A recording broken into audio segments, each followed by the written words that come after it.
Welcome everybody to week 2 of Tomo's Tippers. First week was quite exciting, Dan, with like Randwick. This week we'll go to Caulfield, where the track will hopefully be better than last week, where we got a bog at Randwick and it was pretty hard picking winners. We're all over the place. We're pretty close to the mark last week. A few winners, a few placings, a lot of races we had in the wrong order. Things we picked to run second actually won. Things we actually won run second, and so on. We got 3 legs out of 4 in the quaddie. I guess it was just a week of so close yet so far. Yeah, that's right. That it was a bit of a good weekend, but also a bad weekend as such. Because, like you said, we had a lot of numbers that were mixed around, but we got a few results, which was good to see. Yeah, I was going to put no compromise in the Metrop. I said don't leave it out of the numbers as a roughie, and it got up and got up in the last bound in a really good finish. A few really good runs throughout the week. I know you spotted one, I've spotted one. Mine will have to get back a little bit in class compared to what it was running against last week. But I'm sure they will both win races in the future. Yours, eye catcher from last week was? Yeah, mine was Zushak in the last at Randwick. I thought it was a really good run. Pretty unlucky not to win, I thought. It was... I only picked us had the selection for that race, and I didn't think it had disgraced itself all that far, which is good to see. Started a decent price, got well back. I actually watched that race pretty close, got well back, flashed home to run fourth, didn't get beaten that far. Mine was actually a horse called Brutality. He went round against a really good field, Lost and Running, Masked Crusader, Marzu, those type of horses. He's not quite up to them as far as ability-wise, However, he was last turning for home, and the good horse just in front of him, who flashed home and ran third, of course, Masked Crusader I speak of, and Brutality made up many lengths down the outside. Although he only beat 1 or 2 home, but I think if you look for him for a drop in grade next start, I'm sure he'll be winning at a decent price. But anyway, this week we're off to Caulfield. Caulfield can be a very tricky track. Can be a little bit leader biased. However, usually when it's dry, it's not leader biased, and you haven't got to be on the fence. It runs races pretty fair. Hopefully we get no rain. It does get fairly leader biased, or it can be leader biased if you do get rain. You have to be up on the speed at Caulfield for some silly reason, even though there's a big run home, but you do get very beneficial if you get up on the speed. However, we've done the form for a good track at Caulfield. Like last week, I'm going to give race 1 a miss, as you are with a 2-year-old race. It's just a real guessing game. I mean, we can throw a number out there. It's like throwing a dart at a dartboard. Unraced 2-year-olds, very hard to pick. Probably the best way to follow 2-year-old races is just follow the money. If you see something shortening late, from $5 to $3.80 or so, they're the ones to be on out of the strong stables. I know Snowden's got a pretty smart one in the first, but I won't be having a bet. Me either. It's really hard. It was tried to find a couple of trials, but I think there's only 8 or 9 in it, and only 2 of them have got public trials, so it's really hard to try and judge a horse out of that. So in that case, we've given a miss. Yeah, they keep a bit smart now, especially if they've got a clever one. They think, oh, well, let's not trial it so everybody can see it. We will just give it an official jump out at home. We'll watch it ourselves, and the owners can get their benefit out of having a bet in the race, because, I mean, after all, the owners pay the bills, not just all the punters. So we move to race 2, where it's the Weekend Hustler. Gee, he was a good horse many years ago. He was a good horse. 1,400 metres, Weekend Hustler. $2.80 the favourite in Old Flame. I'll go first. I went for Regards Marie in this at $11. I think you'll definitely get each way. $11 a win and $3 a place. Wasn't beaten that far last time behind a very good horse, which I tipped later on in the program, called I Wish to Win. So I went Regards Marie each way to beat number 12, which was Cardinal Gem, who will get back and flash home late. And then I threw in the favourite Old Flame. Last 2 runs in Sydney have been okay. Back to Melbourne, I should say. Jamie Carr on board. Whenever Jamie Carr gets on board, you're always taking unders. So $2.80 won't get me at that. So I went Regards Marie, 5 to beat 12 and 2. Yeah, similar numbers with me too, Dave. I actually got number 12 on top, Cardinal Gem at 480. Like you said, I think it's going to be out the back and flushing home late, which would be very, very hard to beat. I've gone with Old Flame number 2. Like you said, Jamie Carr on board. You always do get unders, which is not a very good thing. And then I've thrown in Regards Marie too, number 5. So we're around about the same numbers, just different order.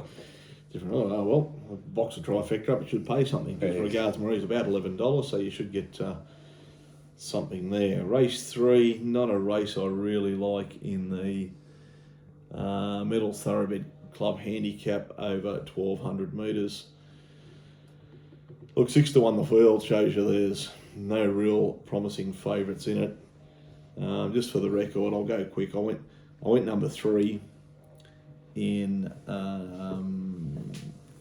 Nanagai, $9.50 from the Peter Moody yard. Luke Nolan to ride. He always rides well for Moody. I just went Nanagai number 3 to beat 5, which is English Riviera, and then down to number 12 to run third. Well, I went Nanagai on top, same as you, Dad. We went Nanagai. I threw Trouch in there, number 2. And I went a bit of a roughie to try and fill a hole. I know it gets to the front. You did mention earlier it's a leader bias track at Caulfield, or it can be. Can be. I went Lady Laguna at healthy odds to try and fill the hole there, but Nanagai on top for me. So let's get this right. We've had 3 races, and you've picked the same horse as me in 3 races. Nearly. I think I put the form together. Do you do your own form, or have you got a copy, mate? Do me out. I'm pretty sure I done mine before you this week. Well, either we're good judges or bad judges. Race 4. Race 4 over 1,200 metres, the Village Stakes. Well, I've been waiting for this horse to get out a little bit in ground, back in class, which it's finally got today on Saturday in number 12, Curran. $9 and $3. I reckon that's a tremendous price. Flash 2 starts ago to run third, then fourth again last start. Matty Cartwright in the saddle, a very, very good young apprentice. Can't claim any more in town, but this horse, believe it or not, they paid $800 for. Curran from a yearling sale, and I think last time I had a look, he'd won about 400,000. So they're the ones we all dream of owning. So I went 12 Curran to beat the 6. We had a bit of a giggle when we went through these earlier. Amish Boy. He's just a horse that bobs up every now and again at a big price. Caulfield he goes well at. James McDonald to ride. Another leader, yeah, $17. If it is leader biased, or if he can, well, he will jump to the front. And if the leaders are hanging on, he's the one that you can get on at a big price. So Curran to beat Amish Boy, and number 7, which is Gravino to run third. I reckon Gravino will only start favourite in that race from the Godolphin yard, with Blake Shin and James Cummins teaming up together. But for the record, Curran each way for me, a good thing to beat the 6 and the 7. We've done it again. We've gone again. I've gone on top here. I've gone Gravina on top. I just think Blake Shin's riding very, very well. Come back to Australia. I mean, Amish Boy is a leader with James McDonald on, but I think Gravina is going to be too good. And then I've tipped the 12 Curran. Like we said, it's a bit of a magical story, that one. We all wish we could have a horse like him, but unfortunately we can't. We don't have that luxury yet. Well, we're still trying. We had a couple of little ponies in our stable at the moment. Well, they're actually supposed to be going around on Saturday as well, but we won't tip them because we hate tipping them and doing everybody's money. These ones are made. Well, actually, they're both maidens, but hopefully we'll have something special maybe in the springtime to tell everybody about. Let's hope so. So I've gone, just to recap that, I've just gone 7 Gravina to beat 12 Curran and 4 Triple Missile, a bit of odds. I think it's well, it gets in pretty good with the weights, I thought, so it should go pretty close. All right. Race 5, we move on to the Herbert Power Stakes over 2,400 metres, a staying race of the day. Some good horses in this: Pasan, Shiraz, Emissary, Chabot, the Sydney Cup winner from a couple of years ago. There's one here that I can't tip it to anybody, but if it finds its 2,400 metre form, it would be a really big chance in this. And I'm looking at Sportsbet at the moment. It's 200 to 1, a horse called Attorney from the Matthew Smith yard. unfortunately for Smith, it hasn't come up this preparation. But I don't think Matt would be taking it. I've got a horse in the Matt Smith yard, and I don't think he'd be taking it to Melbourne if it was showing nothing in Sydney. So at 200 to 1, but I can't tip it. I think there's a really, really good stay here in the making. I've actually had a little wager each way on it in the Melbourne Cup early, called Saccharin Knight or Sarsarin Knight, however you want to pronounce it. Jamie Carr on board, Danny O'Brien. Once again, $3.80. You're probably getting unders because of the Jamie Carr factor. You'll probably get $4. Well, you'll get $4.20 or $4.30 in a very open race. To beat a good stayer in Grand Promenade, just needs the full, well, every bit of 2,400 metres, if not further. It's $23, so I thought that was good value with Mark Zara on board. And then I was thrown in Persan to run third. He's gone round in a Caulfield Cup, a Melbourne Cup, so he's got a bit of class about him. But once again, very, very open field. But I do like the 12 here in well, with not much on its back. I've had something each way in the Melbourne Cup at a big price, but it'll be $4. So 12 to beat 1 and 2. We've done it again. You're unbelievable. I've gone to 12 too. I thought last start we actually watched it at your place, I think, last start, didn't we? Yeah, and absolutely brained them. We thought, oh, this thing's a really, really good stayer. I mean, it's like we said, we've had something each way in the Melbourne Cup. It should take some burning if it can get the trip. Bit unknown there. Then I've gone from 12 to beat the 4 Desert Icon, who's absolutely flying at the moment. I think it's chasing a hat trick, I think, on Saturday. And then I threw in the 2 Persan as well, like you said, just genuine stayer. Might get back and just sort of flash home. It was a really good run at Moonee Valley with the track being so leader biased there last Friday night. But we're a bit stiff in a multi there last week, but Persan got the chocolates. Just looking at Desert Icon, it has won its last 2 at the Valley. Drawing barrier 1, James McDonald on board. Look, he'll get all favours from barrier 1. Just $5. However, not mocking it, but Moonee Valley to Caulfield, totally different track. But that's your selection. So you're gone Desert Icon to run second, and what do you got to run third? Persan, yeah. Oh, yeah, easy. Classy stayer. All right, race 6 is the Scalacci Stakes. You would be old enough to remember Scalacci, Dan, but gee, he was a good horse. He was a big grey horse, looked a bit like Chautauqua, actually. Scalacci flash, he'd be a grey flash. He'd get not quite as far back as the great Chautauqua, but he'd be rushing home. He won from 1,000 metres. He actually started favouring in a Doncaster handicap or an Epsom handicap. I'm sure it was the Doncaster actually, and got scratched on the day because of a wet track, but he was a very, very good horse in back in the 90s, Scalacci, and it's good to see a sprint race named after him. Race 6, I went for number 4, which was Zoo Style. He went round in a really, really good race last start. I think a much better class than these. He went round against Coolangatta, Bella Nipotina in the lights in the open handicap at Moonee Valley. Only got beaten 1.9 lengths behind Coolangatta. If Coolangatta was in this race, Coolangatta would be even money. Odds on. Yeah. So I went Zoo Style. Damien Oliver's, well, for those who are following our podcast, I may as well put it straight out there, even though we're only in week 2. Not my favourite jockey, but I've put Zoo Style on top with Damien Oliver on board. To beat the number 1, Palele, James McDonald from the Godolphin yard. A little bit disappointing last start. And then I went for number 6, which is In the Boat. It's been knocking on the door. It's won 3 or 4 in a row last prep. Blake McDougall, the Wagga boy to ride. He's going really good. I've seen him kick home a winner there today at sale at about $20. So that's what I went. I went Zoo Style. I really like Zoo Style. I don't think you'll quite get each way, but it's $4.80 and $1.70 as we speak to beat the 1, and In the Boat number 6 to run third. Yeah, Blakey McDougall. Hopefully boots one home at odds. I've gone. I've actually gone a bit wide here. I thought it was the best weighted horse of the day in Queen of the Ball. It wasn't beaten far last start. It just gets 51 kilos on its back. I mean, Jamie Carr Mitch Friedman yard, I think it was only beaten on the soft track 1.5. Sorry, it won its last start by 0.5 over Trouch, who was a bit of a... Which you tipped earlier. Yeah, which I tipped earlier to run a hole there. So I think it's the best weighted horse for the day. I think it's $4.80 at the moment. To beat Zoo Style, number 4, like Dad said, it was very, very, very good behind Cool and Gatter. I think it was last Friday night, the Friday before. It was very, very good.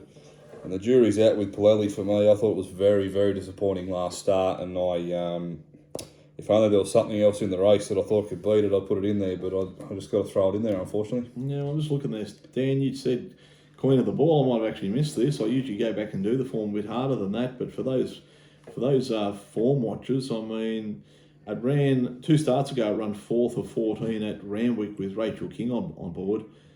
It only got beaten 2.5 lengths behind Zugotcha. We've seen what Zugotcha did last week. And then In Secret, which will... just got beaten the slipper. Just got beaten the slipper, and has also got an Everest spot. So, I mean, that's very, very good form going into a race like this with 51 kilos on its back. Jamie Carr, if it can find the front, I tend to agree, it'll take a lot of running down. But Zoo Style, back from Group 1 company to this. It'll do me. Race 7. What a horse this was. Can you remember this bloke? Might and Power. Yeah, I can actually. Wow. Ring-a-ding-ding. That's him. What a horse. I'll never forget the day he won the Caulfield Cup where Cassidy took him straight to the front. He just donkey licked him. The only thing they could see was his backside running away. He won by 6 or 7 going away. Went on to win the Melbourne Cup, of course, by a nose. He was a very, very good horse. 2,000 metres. What a field this is. Short but sweet. Zaki, of course. I'm Thunderstruck. Alligator Blood. Mr. Brightside. Moanga was huge last start. Nonconformist wasn't a bad run. Animo, a superstar. And Benno. So just the 8 in it. I went for the superstar. I went for Animo. I think he'll win this. He'll win his next start. He'll win his next start. And then he'll win the Cox Plate. I think he'll win at $2.35. He's rock bottom in a very, very good race. I went Animo. There'll be a fair bit of speed in this. I'm thinking I'm Thunderstruck. He'll be the one hitting the line hard. Got him to run second, so 7 to beat 2. And then I threw in Zaki. I thought he was just okay last start without being super... hard to leave a horse like Alligator Blood out, especially if it's leader bias. But the 2,000 metres will really test Alligator Blood this time. But for me, I think Animo's possibly, he's one of the better bets of the day. Animo to beat, I'm Thunderstruck, and number 1, Saki. Yeah, I've got Animo as well. I think it's just an absolute superstar. And with you, I think it's going to win the Cox Plate and win it fairly comfortable. I mean, it's just an absolute superstar. I've gone that to beat Zaki. I didn't think it was too bad last start, but Alligator Blood was just too good there. And then I've thrown in the Blood to run third. I think I honestly think it's only a 3-horse race. So maybe if you look a bit wider, you might be able to find Mwanga at odds. Getting up in trip.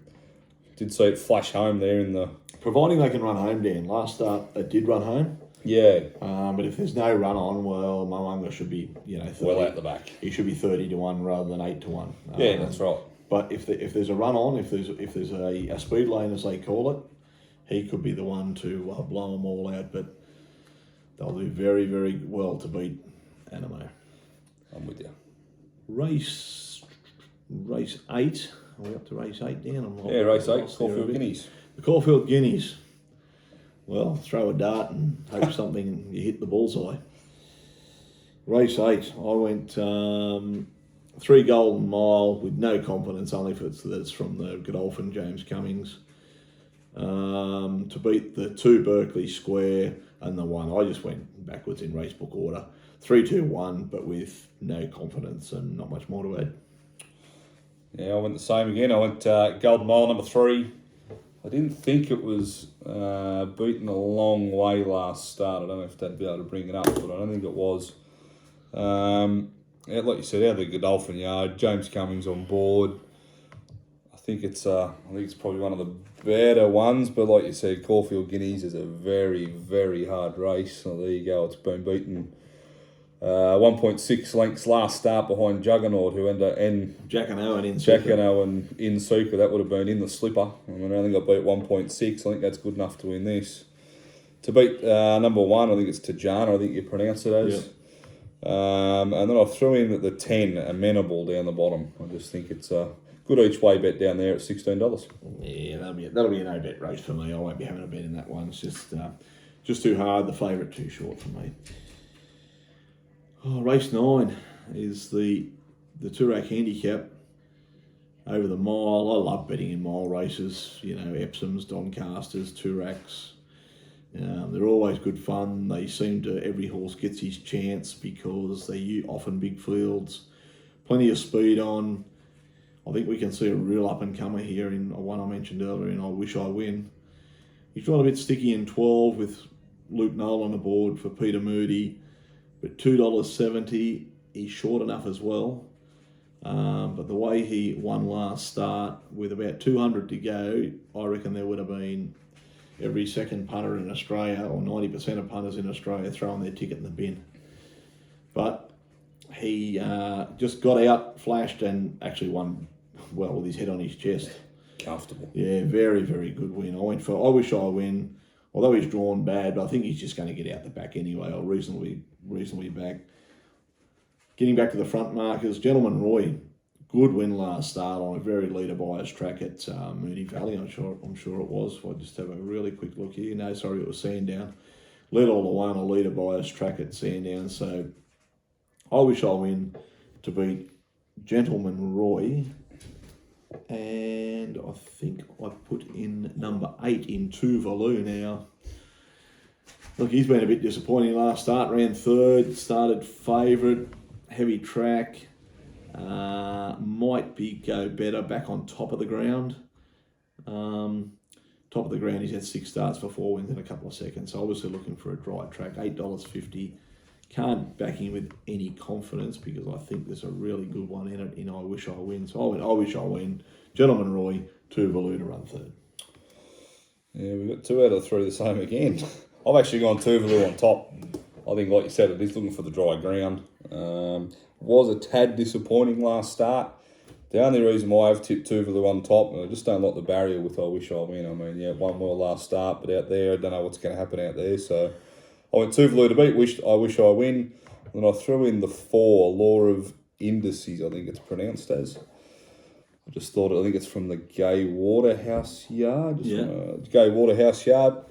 It was a pretty good run last start. I didn't think it was it didn't get all the way back where we usually see it, but they sort of rode it a bit reverse, I thought. But so the numbers are 8 Tuvalu to beat 5 and 4. Well, the lucky get-out stakes, as we said last week, if you're in trouble coming the get-out stakes, I'd be staying out rather than getting in further into trouble. I tipped the favourite here with not much confidence, Zapateo. Damien Oliver on board. The big negative for me here is all its form, or most of its very good form, was on soft to heavy tracks. Soft tracks, 5 starts for 4 wins. Heavy tracks, 4 starts for a win and a second. Back to a good track where it's had 2 starts for 2 seconds, so it hasn't actually won on a good track. $2.50. I think you'll get better than that. I think everybody will spot that and think it'll expect to get out in the market. The big improver here will be Ceradas from the Mark Kavanagh yard. He's the opposite. He's had 9 starts on a good track for 4 wins and a couple of placings. Craig Williams, I rate the best jockey in Melbourne. I think that'll be the big improver in the race at $14. And for third, I threw in number 10, just bear with me for a second until I find him, in Decent Rain, another back marker.